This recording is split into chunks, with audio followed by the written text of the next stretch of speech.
Hello, good morning. Today we'll start with variation of mass with velocity. Variation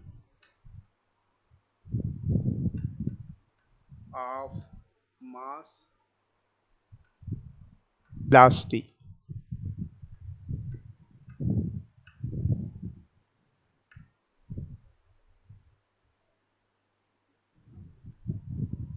This happens to be one of the very important contribution made by Einstein.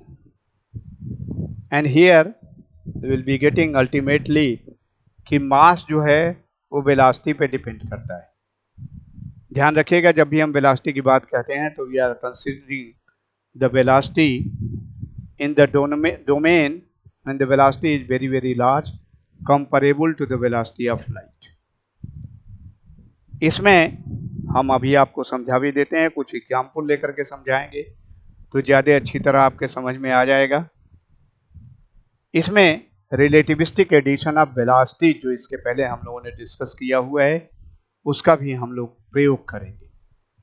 और उसका किस तरह से प्रयोग होता है तो उसके लिए we are considering two frame of reference.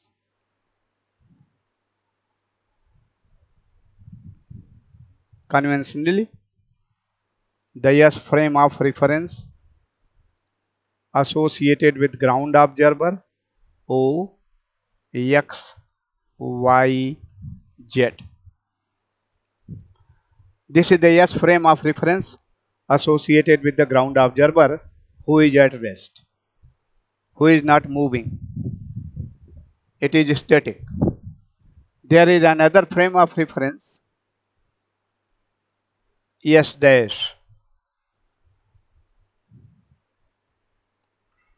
Yes, this is a frame of reference moving with the velocity of v along the x-axis and the coordinates are O dash, axes are O dash origin, y dash, z dash and here is the x dash. So there are two observers. One is moving with the velocity of v attached to the s dash frame of reference. The other is the ground observer attached to the frame of reference S और वो rest पे है, static है, ये स्थिति बनती है. अब S dash frame of reference में we are considering two identical particles. The particle number A and another particle is there, particle number B. Two particles are being considered in S dash frame of reference. S dash frame of reference में ये दोनों identical particle हैं. अब चूंकि B यहाँ चला गया तो मैं थोड़ा सा इसको एक्सटेंड कर देता हूँ. एक्स एक्सिस को मैं यहाँ शो कर देता हूँ और एक्स डैश एक्सिस को यहाँ शो कर देता हूँ.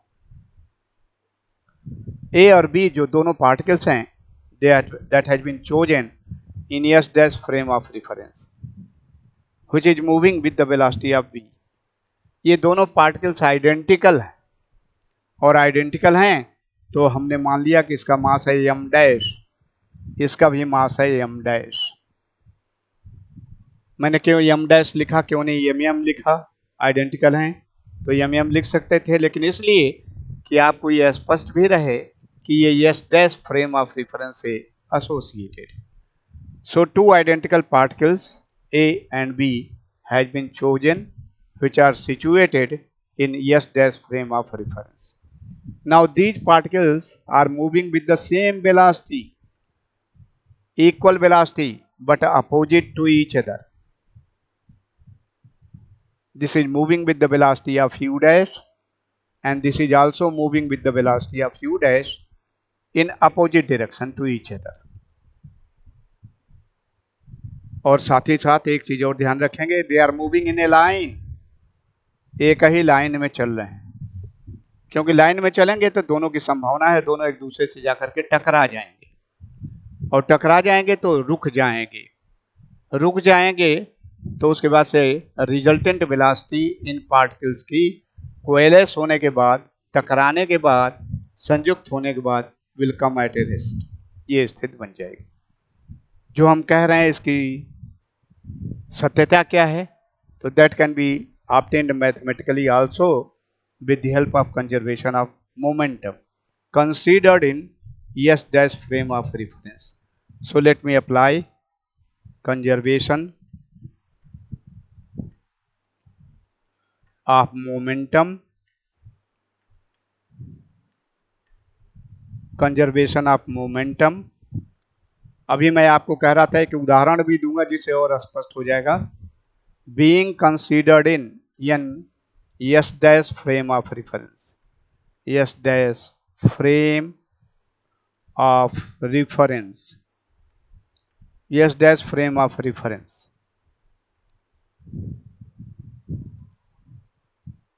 कंजर्वेशन ऑफ मोमेंटम, मोमेंटम जानते हो वेक्टर क्वांटिटी होती है। पार्टिकल ए की मोमेंटम हो गया मास गुणे velocity m dash u dash, particle B की वेलोसिटी हो गई m dash u dash in opposite direction, so with a minus sign m dash u dash. दोनों पार्टिकल एक दूसरे के अपोजिट चल रहे हैं, एक सीधी रेखा में चल रहे हैं, दोनों एक दूसरे से टकराएंगे, संयुक्त हो जाएंगे, कोएलेस हो जाएंगे और कोएलेस होकर के it will come to a rest. कैसे रेस्ट पे आ जाएगा? तो देखिए कोएलेस हो जाएंगे। This is momentum before collision, momentum after collision it will be equal to, दोनों मास संयुक्त हो जाएंगे m dash plus m dash, दोनों मास संयुक्त हो गए, चिपक गए, एंड दे आर मूविंग से finally with the velocity of v dash. लेकिन लेफ्ट हैंड साइड जीरो है, 2m डैश जीरो नहीं हो सकता, तो एक ही अल्टरनेटिव है v dash will become zero, तो the value for v dash will come out to be equal to zero. ये स्थिति बनेगी जब S dash frame of reference में इस घटनाक्रम को देखने का प्रयास किया जा रहा है। अब मैं उदाहरण ले लेता हूं तो जिससे आपको अब चीजें हम फिर एस फ्रेम ऑफ रेफरेंस में कैसा दिखेगा ये बताने का प्रयास करेंगे। तो उसके पहले अब उदाहरण ले लेते हैं। मान लीजिए एक ट्रक है और truck is moving with a certain velocity v, again v is comparable to the velocity of light. उस पर आप एक मित्र है आपका मूविंग ऑब्जर्वर, v वेलोसिटी से वो भी चल रहा है ट्रक के साथ। ट्रक ऐसा है कि उसके डाले खुले हुए हैं, दिख रहा है, दो पार्टिकल हैं, आपका मित्र देख रहा है, एम डैश इसका मास है, एम डैश इसका मास है, दोनों अपोजिट डायरेक्शन में चल रहे हैं, एक दूसरे से टकराएंगे और टकरा करके फिर they will come to a rest. जैसा v dash is equal to zero यहाँ पर आया, ये स्थिति उसको प्राप्त हो जाएगी। लेकिन इसी घटनाक्रम को आप देखने का प्रयास करो as a ground observer with S frame of reference, तो क्या स्थिति दिखेगी? ये ठीक है, ये सत्य है, दोनों टकरा गए, टकरा करके रुक गए, v dash is equal to zero आया। लेकिन आप देखते हो यस फ्रेम वाला रेफरेंस देखता है कि नहीं भाई, दोनों टकराए और टकराने के बाद ट्रक की वेलोसिटी से वो आगे बढ़ते हुए चले जा रहे हैं, they are not coming to a rest. Truck के ऊपर वो रुक गए, ट्रक के ऊपर तो रुक गए, v डैश की वैल्यू जीरो आ गई, लेकिन आपको जो दिखाई दे रहा है ग्राउंड ऑब्जर्वर आप देख रहे हो, तो आप देख रहे हो दोनों मिट्टी पार्टिकल आए, पार्टिकल एक दूसरे से टकराए, ट्रक के ऊपर रुके, लेकिन टकराने के बाद वो ट्रक की वेलोसिटी से आगे बढ़ते हुए चले जा रहे हैं। This will be the observation seen by the ground observer by you in S frame of reference. तो फिर अब उसके लिए कंजर्वेशन ऑफ मोमेंटम फिर लगाएं, conservation of momentum, conservation of momentum,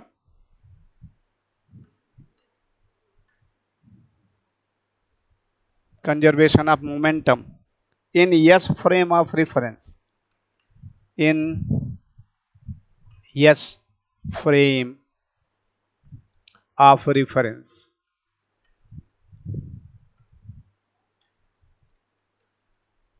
मैं फिर यहां आपको दोहरा दूं, ट्रक के ऊपर आप ही होते तो आपको ऐसा दिखाई देता, दोनों एक दूसरे से मिल जाते, कोएलेस हो जाते, संयुक्त हो जाते और रुक जाते।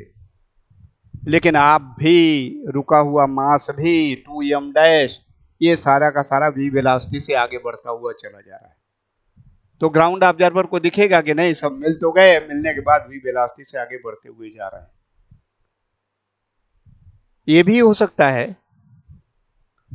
कि दोनों की वेलोसिटी, पार्टिकल ए की, पार्टिकल बी की, दोनों की वेलोसिटी भिन्न भिन्न भी हो सकती है। आपने माना they are moving with the identical velocity, opposite and equal to each other, move कर रहे हैं। लेकिन अब देखो आपको कैसा दिख रहा है, एक पार्टिकल आपकी तरफ आ रहा है 10 किलोमीटर पर आवर से, ट्रक आपका 60 किलोमीटर पर आवर से आगे जा रहा है, तो आपको इफेक्टिव वेलोसिटी कितनी लगेगी? 50। अपोजिट डायरेक्शन में है तो 50 10 60 किलोमीटर दिखाई देगा।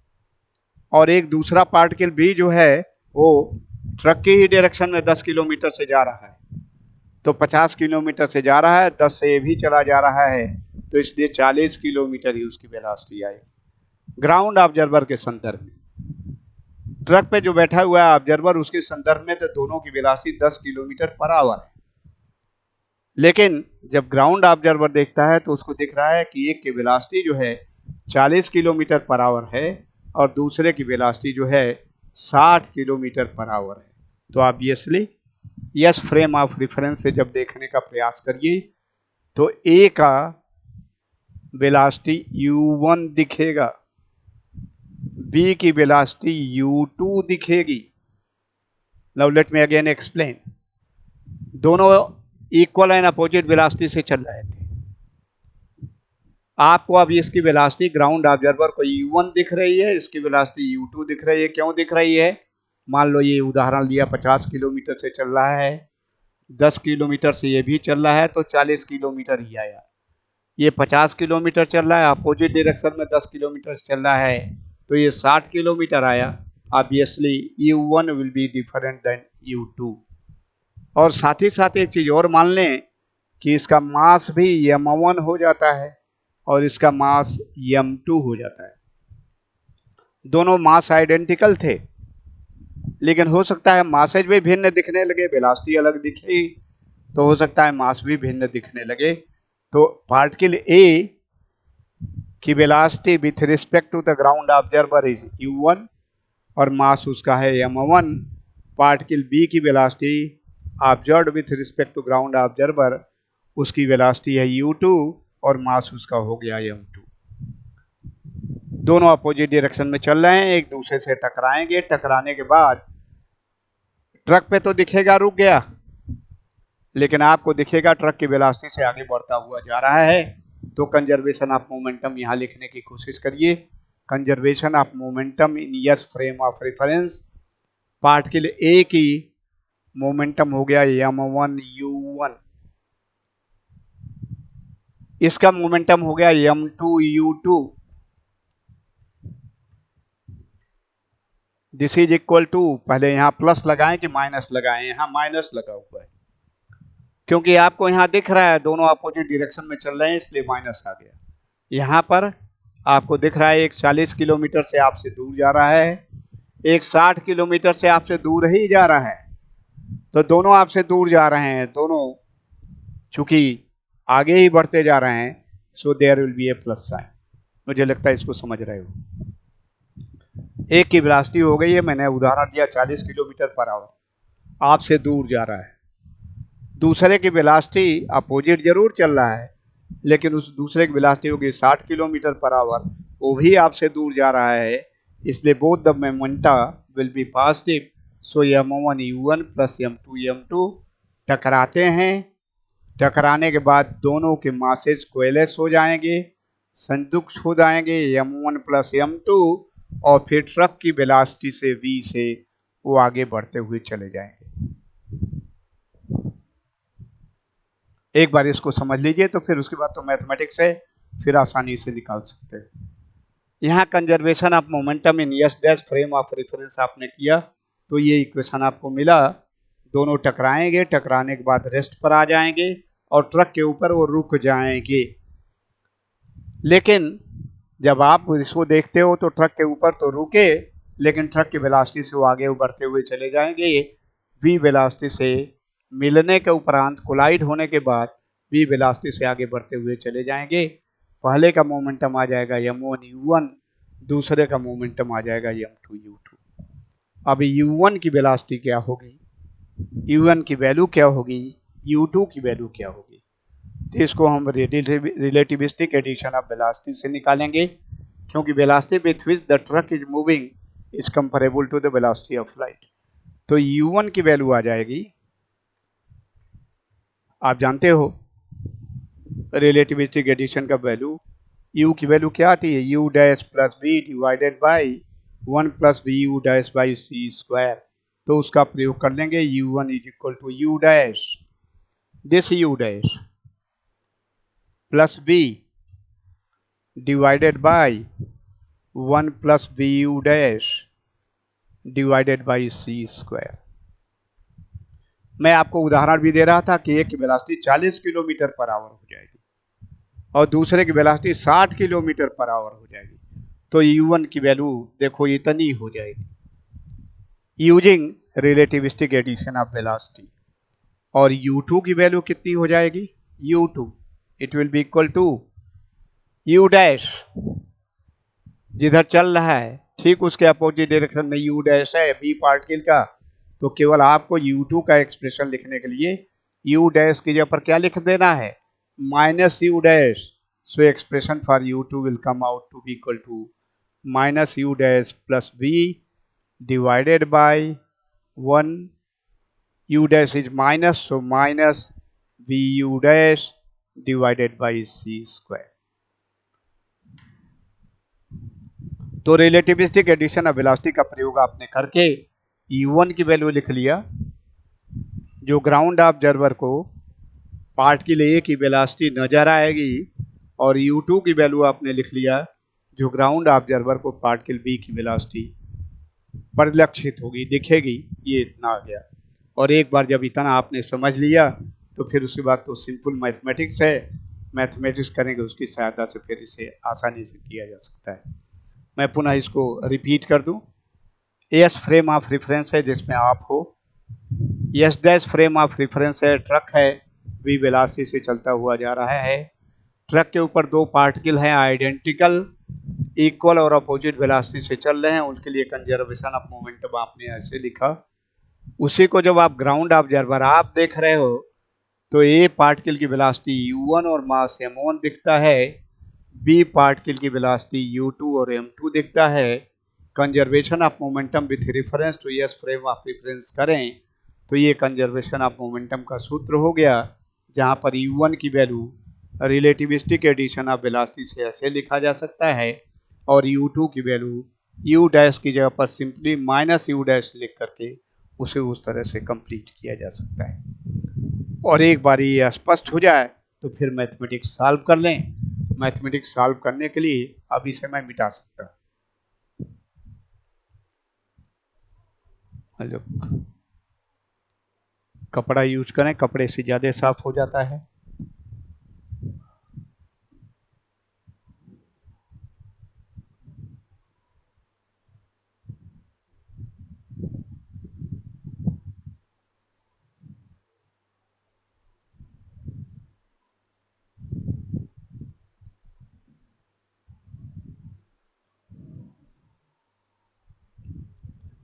इस इक्वेशन में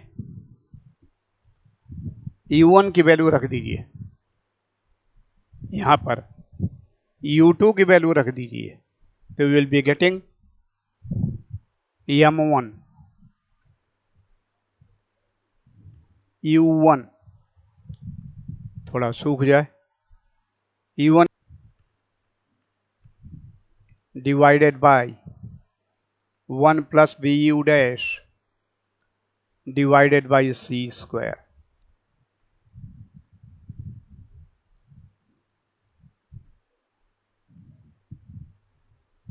m1 u1 ऊपर वाले इक्वेशन में conservation of momentum in S frame of reference जो आपने लिखा है, तो m1 u1 की वैल्यू इतनी हुई, प्लस m2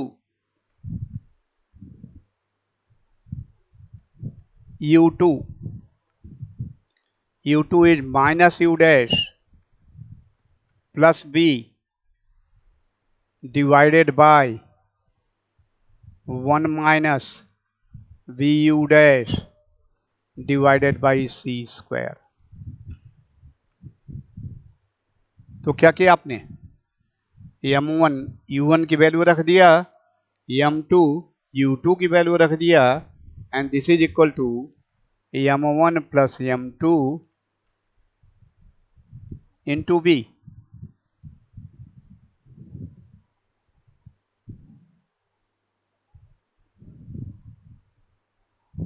अब m1 को एक तरफ कर लो तो m1 टेकन आउटसाइड, m1 यहां से और m1 यहां से, तो here from we get u dash plus b divided by 1 plus b u dash divided by C square minus, वो इधर आएगा तो माइनस होगा, m1 taken outside minus b,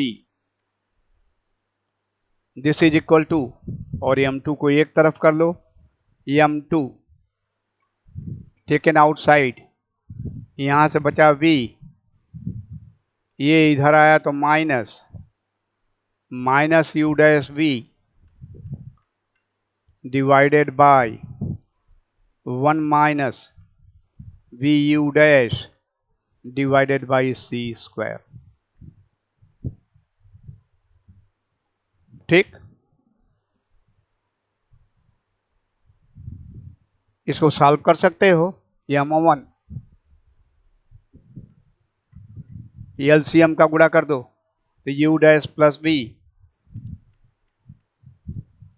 minus b minus minus plus minus v square u dash by C square whole divided by 1 plus we you dash divided by C square, this is equal to, ऐसे ही right hand side को भी solve कर लो, m2 outside of the bracket sign, इससे इसमें गुणा तो v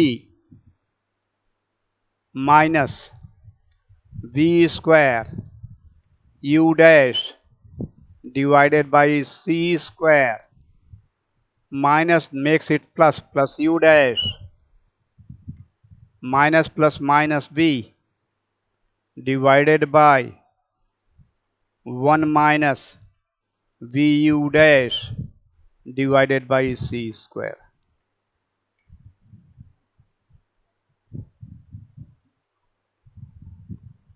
इसको और सिंप्लीफाई कर सकते हो, उसके पहले देखो v plus v minus will cancel, v plus v minus will cancel, तो this can further be simplified as, इसको ऐसा लिख सकते हो,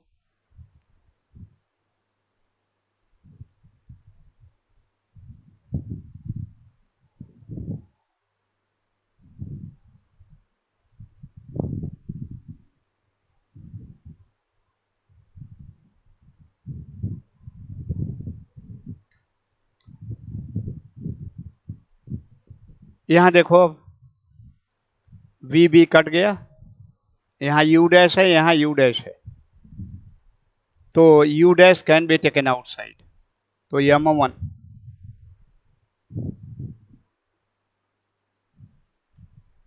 एंड कैपिटल ब्रैकेट में u dash common,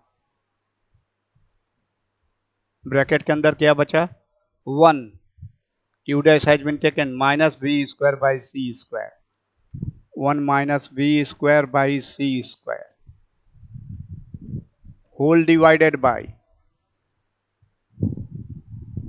1 plus denominator as such vu dash divided by c square, the left hand side, right hand side पे लिखिए it is equal to m2, इसमें भी देखो यदि कुछ कॉमन हो जाए तो कॉमन ले लिया जाए, u dash is common, common can be taken outside. तो u dash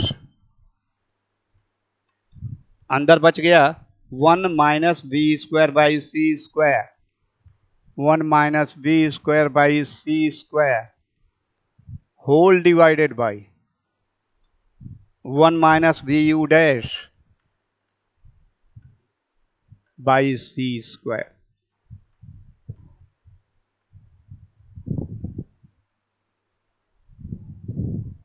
और यहां से आपको लग रहा होगा कुछ चीजें ऑब्वियस है, m1 के साथ जो न्यूमरेटर आ रहा है और m2 के साथ जो न्यूमरेटर आ रहा है, they are common, they can be cancelled, this can be cancelled with this one and one get the value for m1 by m2, the ratio of the two assumed masses। मैं फिर बता दूं, m1 मास किसका माना है आपने, ground observer को particle A का मास m1 दिखाई देता है, ग्राउंड ऑब्जर्वर को पार्टिकल बी का मास m2 दिखाई देता है। और यदि भिन्न भिन्न ए ना दिखाई देते हों तो m1 m2 की वैल्यू 1 आ जाएगी, mathematically it will B established, तो हम मानेंगे मास में कोई वेरिएशन नहीं होता है। लेकिन देखा जाए m1 बाई m2 का रेशियो कितना आता है, तो m1 बाई m2 ये चला जाएगा उधर, तो 1 plus we you dash divided by C square whole divided by, ये नीचे चला आएगा 1 minus v you dash divided by C square. तो यह एक इक्वेशन डेवलप कर जाएगा। हमने कहीं नंबरिंग नहीं लगाई है, इक्वेशंस के नंबर आप 1 2 3 4 5 ऐसे लगा सकते हो और इस स्टेज पर आप पहुंचेंगे। यहां से एक कंक्लूजन डिराइव कर सकते हो,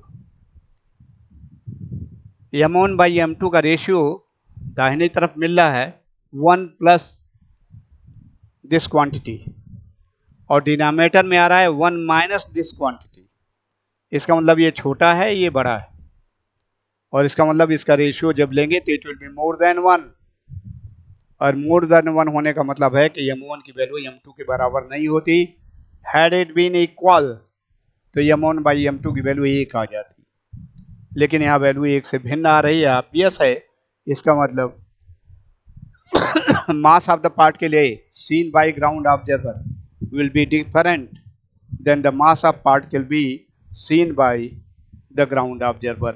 m1 m2 एक दूसरे से अलग होंगे, और किस तरह की इसमें अंतर आएगा, m1 बाई m2 की वैल्यू इस मैथमेटिकल एक्सप्रेशन द्वारा एक्सप्रेस किया जा सकता है। इससे ये स्पष्ट हो गया कि दोनों पार्टिकल के मास भिन्न भिन्न होंगे, दे विल बी डिफरेंट। एक चीज तो स्पष्ट है, ये वेलोसिटी तो अलग होगी ही। मैंने उदाहरण आपको दिया है कि एक का 40 किलोमीटर पर आवर हो जाएगा और दूसरे का 60 किलोमीटर पर आवर हो जाएगा, तो वेलोसिटी तो डिफरेंट होगी ही, मासेज भी उसके अलग अलग आएंगे, ये स्थिति बनेगी। ये स्पष्ट है इस इक्वेशन से कि मास भी अलग अलग हो जाएंगे, ये स्थिति बनेगा। m1 m2 m1 by m2 की एक्चुअल वैल्यू कितनी आएगी, इसको निकालने के लिए हम एक इक्वेशन से स्टार्ट करते हैं। क्यों इस इक्वेशन से स्टार्ट करते हैं, क्योंकि इससे सहूलियत होती है variation of mass with velocity के एक्सप्रेशन को निकालने के लिए, तो इसलिए हम वहां से करते हैं। शुरू में जब किया गया होगा तो ये प्रोसीजर नहीं रहा होगा, इसी को directly v you dash by C square, एक बार प्लस किया होगा एक बार माइनस करके, बड़ा कॉम्प्लिकेटेड क्लमजी प्रोसेस रहा होगा। लेकिन आपके लिए अब ये प्रोसेस बहुत आसान सा हो गया है। तो इसके बाद से directly you try to determine the value of 1 minus u1 square by C square. आपसे पूछ दिया जाए क्यों इसको निकालने का प्रयास कर रहे हो भाई, तो इसलिए हम निकाल रहे हैं कि इसकी सहायता से हम मैथमेटिकल इक्वेशन को आसानी से डेवलप कर सकते हैं। So firstly I try to evaluate the value for 1 minus u1 square by C square. निकालिए, तो 1 माइनस 1 बाई सी स्क्वायर और u1 स्क्वायर, u1 की वैल्यू बताइए, तो स्क्वायर कर देंगे, याद है, देख लीजिए अपने नोट को देखिए, u dash plus b divided by 1 plus we you dash divided by C square. ये u1 की वैल्यू है।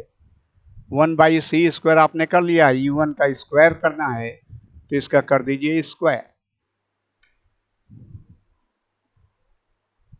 इसको फिर लिख सकते हो, this is equal to 1 minus, इस सी को यहां भी अटैच कर सकते हो तो हो जाएगा u dash plus v divided by c whole square, whole square, और ये सी स्क्वायर है तो whole square divided by 1 plus we you dash by C square whole square. ठीक, अब इसको सॉल्व कर लीजिए मैथमेटिकली। ये एलसीएम हो गया, यहाँ 1 से गुणा करेंगे तो वही आएगा, तो मैं पहले डायरेक्टली लिख लेता हूँ 1 plus we you dash divided by C square whole square minus u dash plus v by c whole square u dash plus v divided by c whole square whole divided by 1 plus we you dash divided by C square whole square. फिर इसको आप करें, इसका square कर लीजिए, a plus b square, so this is equal to, या नीचे लिखने में दिक्कत होगी तो हम थोड़ा मिटा लेते हैं, ऊपर लिख देते हैं इसी को, ये इसकी आवश्यकता अब नहीं है, ये स्टेप भी समाप्त हो चुका है। और किसकी वैल्यू है मैं लेफ्ट हैंड साइड में लिख लेता हूं।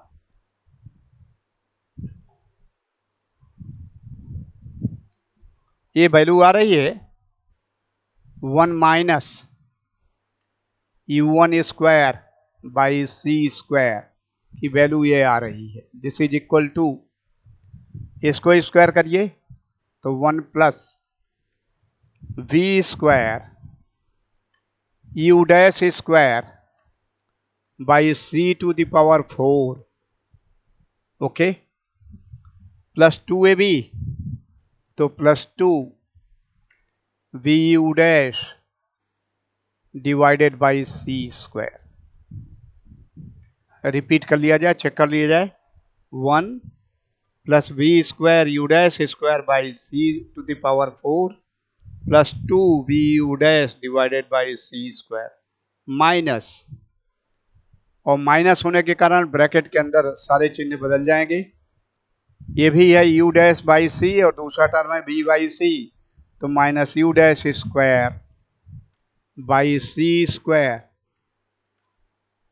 प्लस आएगा तो इसके कारण माइनस हो जाएगा, minus b square by C square minus plus 2ab, इसके कारण माइनस हो जाएगा 2 times u dash b, 2 times u dash b divided by, इसके नीचे भी सी है इसके नीचे भी सी है तो C square whole divided bye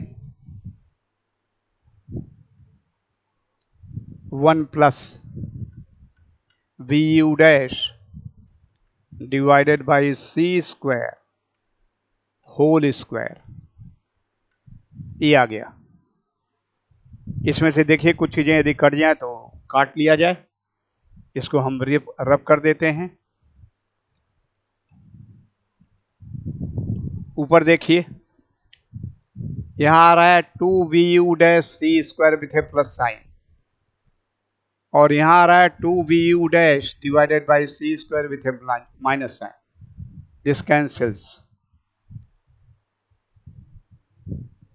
हम यहां एक 1 है, यहां पर minus u dash square by C square है, एक टर्म को ऐसा ही लिख लेते हैं 1 माइनस, इसको ले लिया और इसको ले लिया, माइनस यू डैश स्क्वायर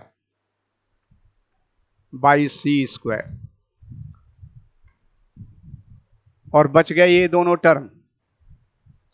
तो v square by C square दोनों में कॉमन है, तो कॉमन ले लीजिए।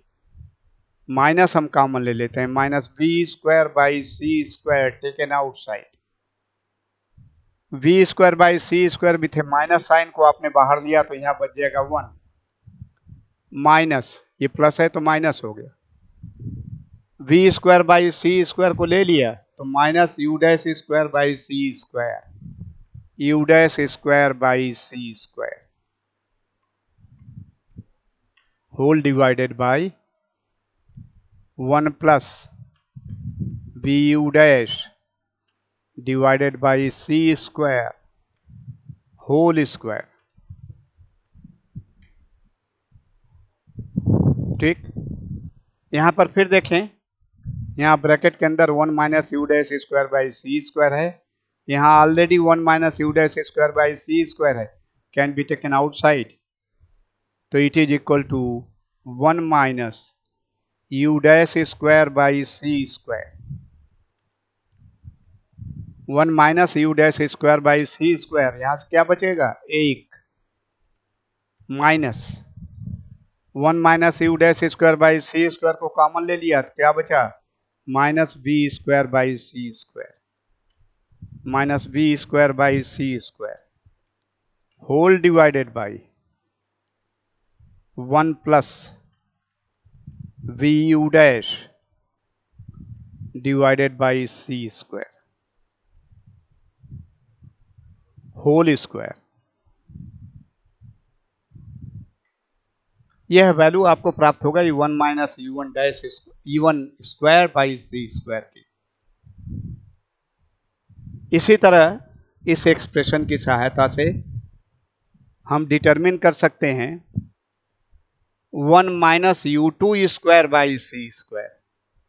अब u1 u2 में देखो आपकी कॉपी में लिखा हुआ है, हमने तो मिटा दिया है, क्या अंतर है। u1 के लिए एक्सप्रेशन है u dash plus p divided by 1 plus b u dash by C square, और u2 के लिए केवल u डैश की जगह पर माइनस यू डैश लिखा हुआ है। u2 is equal to minus u dash plus c divided by 1 minus b u dash by C square. तो दूसरा एक्सप्रेशन आप 1 minus u two square by C square के लिए लिख सकते हो। केवल काम आपको ये करना है कि जहां पर u डैश आ रहा है वहां पर माइनस यू डैश आपको लिखना है। ठीक, तो इसी एक्सप्रेशन की सहायता से let me try to write down the value for, मिटाई लेते हैं,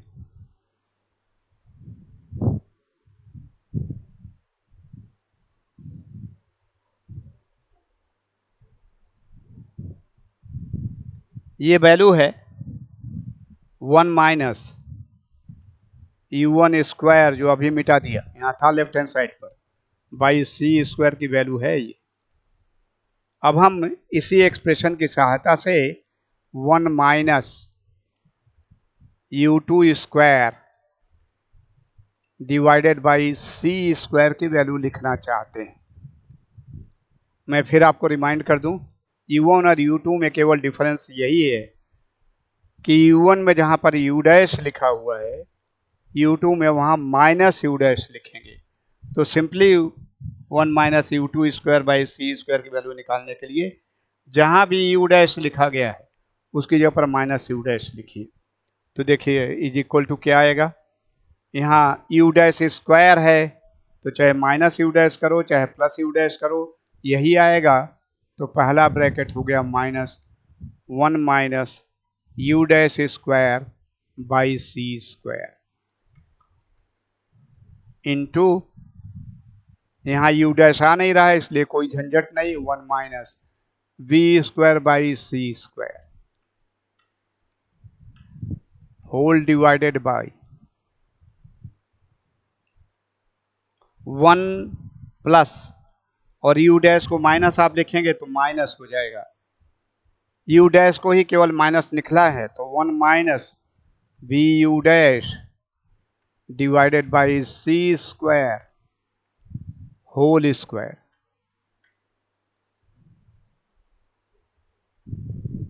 ये 1 minus u two square by C square की वैल्यू, इसी की सहायता से आपने लिख लिया और केवल आपने ये प्रयोग किया है, जहाँ पर u डैश लिखा हुआ था वहाँ पर माइनस u डैश का प्रयोग किया। यहाँ कोई परिवर्तन नहीं आएगा, लेकिन यहाँ पर u डैश को माइनस करोगे तो यहाँ पर परिवर्तन आ जाएगा। अब इन दोनों एक्सप्रेशन से देखो, दोनों के न्यूमरेटर कॉमन है। एक दूसरे में दूसरे का यदि डिवाइड करें, मतलब आप ऐसा करो, उसका प्रयोग करना है तो हम एक स्टेप वहीं यूज कर सकते हैं। या देखो यहाँ नहीं एडजस्ट हो पाएगा। अच्छा, इतना तो देखो ठीक है, ये और ये कॉमन है न्यूमरेटर, तो दिस विल कैंसिल। तो हम यहाँ पर लिखने का प्रयास करते हैं 1 माइनस, पहले इसको हम लिखते हैं u1 square by C square में इस दूसरे टर्म का भाग देते हैं 1 minus u2 square by C square. 1 minus u1 square by C square यहाँ है, इसमें लेफ्ट हैंड साइड से हम डिवाइड करते हैं तो इसमें इसका डिवीजन होगा। ये कैंसिल कर गया, ये चला जाएगा ऊपर, दिस डिवाइडेड बाई दिस, तो दिस डिवाइडेड बाई कैंसिल किया तो ये चला जाएगा ऊपर 1 minus v you dash by C square whole square. मैं फिर से रिपीट कर दे रहा हूं, क्यों, कौन सा ऊपर जाएगा। देखो u1 स्क्वायर में इसका भाग दे रहे हो तो ये इसमें इसका डिवीजन जाएगा, तो ये कटा, ये चौथा जो है चौथे स्थान पर a by B C by d, d ऊपर चला जाएगा। तो ये इसमें नहीं, इसका भाग दिए हैं तो ये ऊपर चला जाएगा 1 माइनस ये डिवाइडेड बाई इतना आ जाएगा 1 plus we you dash divided by C square whole square आ जाएगा। स्पष्ट है। इसमें हमने इससे डिवाइड किया, कुछ एक्सप्रेशन ऐसा आ गया A by B C by D, A by B कौन सा हुआ, ये हो गया सी बाई डी, ये हुआ ए कॉमन है कैंसिल कर गया, डी ऊपर चला जाएगा बी नीचे आएगा, तो डी की जगह पर ये है, डी की जगह पर है ये ए है, बी है, ये सी है, डी है, ये ऊपर चला जाएगा तो डी बाई बी आएगा, तो दिस डिवाइडेड बाई बी ये आ गया, तो ये एक्सप्रेशन आपको प्राप्त हो गया। ठीक, इसको उस एक्सप्रेशन मास वाले एक्सप्रेशन से कंपेयर करो। आपको चाहिए 1 plus we you dash by C square, और यहाँ स्क्वायर है, नीचे 1 minus v you dash by C square चाहिए, तो पहले इसको उलट दो, उसके अकॉर्डेंस में आ जाए तो इन्वर्स करो 1 plus u two square by C square, ये चला गया ऊपर, ये चला आया नीचे 1 minus u1 square by C square, this is equal to, ये चला गया ऊपर तो 1 plus we you dash divided by C square whole square, और ये चला आया नीचे तो 1 minus v you dash divided by C square whole square. ठीक, अब आपको स्क्वायर नहीं चाहिए राइट हैंड साइड पर, केवल ये क्वांटिटी चाहिए ब्रैकेट के अंदर वाला और ये क्वांटिटी चाहिए, तो दोनों तरफ स्क्वायर रूट ले लो, तो will be getting square root of 1 plus, अरे 1 माइनस है, प्लस कहाँ से आ गया, सब जगह माइनस ही था, माइनस उलट के लिखा गया है, ये न्यूमरेटर को डिनोमिनेटर में, डिनोमिनेटर को न्यूमरेटर में किया गया, तो 1 minus u two square by C square whole divided by, square root इसका भी लें तो square root 1 minus u1 square by C square, this is equal to, और इधर भी स्क्वायर रूट लेंगे तो 1 plus we you dash divided by C square whole divided by 1 minus v you dash divided by C square. तो ये एक expression आपको मिल गया। और कंपेयर करें इन दोनों इक्वेशंस को, तो दोनों के राइट हैंड साइड इक्वल है।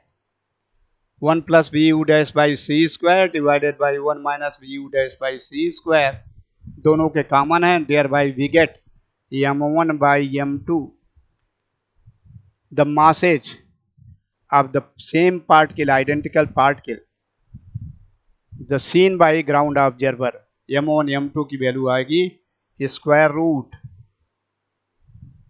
1 minus u2 square divided by C square minus square root 1 minus u1 square by C square.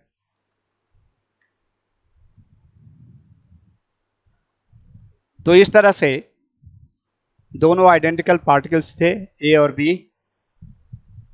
दोनों आइडेंटिकल पार्टिकल्स के एक u1 वेलोसिटी से चल रहा था और एक u2 वेलोसिटी से चल रहा था। तो ये सारे नोन पैरामीटर हैं। ग्राउंड ऑब्जर्वर के दृष्टि में m1 m2 u1 u2 and c is the velocity of light. All the parameters are the known one. तो इस ढंग से पार्टिकल ए के मास m1 पार्टिकल बी के मास m2 को आपस में इस तरह से रिलेटेड किया जा सकता है। दोनों के बीच में ऐसा रिलेशन आएगा और इसके बाद फर्दर डिटेल जो है I will let you know in the next lecture. Thank you very much. This is for today. Thank you.